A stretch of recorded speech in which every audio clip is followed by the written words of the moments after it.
Balaji health care ও cosmos হোটেলে চুরির ঘটনায় বড় সাফল্য পুলিশের। অভিযোগ, ৩ সন্দেহভাজন চোরকে আটক করে পুলিশের হাতে তুলে দেন স্থানীয়রা।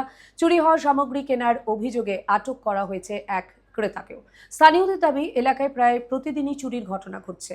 পুলিশকে বারবার জানানো হলেও কার্যকর ব্যবস্থা মিলছে না বলেও অভিযোগ তাদের। দেখুন আমাদের এই প্রতিবেদন। বালাজি হেলথ কেয়ার ও কসমস হোটেলে সম্প্রতি চুরির ঘটনাকে কেন্দ্র করে চাঞ্চল্য ছড়ায় এলাকায়। স্থানীয়দের অভিযোগ, চুরির সঙ্গে জড়িত সন্দেহে ৩ চোরকে আটক করে পুলিশের হাতে তুলে দেওয়া হয়। পাশাপাশি চুরি যাওয়া সামগ্রী কেনার অভিযোগে আরও এক ব্যক্তিকে আটক করা হয়েছে। চুরির উপদ্রব মানে এসির কপার ওয়্যার কাটা, তার কাটা থেকে শুরু করে সব কিছু চুরি হয়ে যাচ্ছে। বারবার থানায় জানানো হচ্ছে, কোনো সময় চুরকে ধরে নিয়ে যাওয়া হচ্ছে, কিন্তু চুর এগুলি তো আর চুর না, এগুলি সব নেশার সাথে যুক্ত।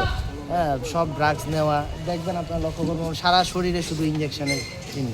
তো ওদের তো পেটের দায়ে এইসব করছে। তো মেইন এটার সাথে যে যুক্ত, মানে যাদের কাছে নিয়ে এই চুরি সামগ্রী বিক্রি করে, ওরা হলো মেইন দায়ী। তো ওদেরকে আমরা বলছি আইডেন্টিফাই করার জন্য।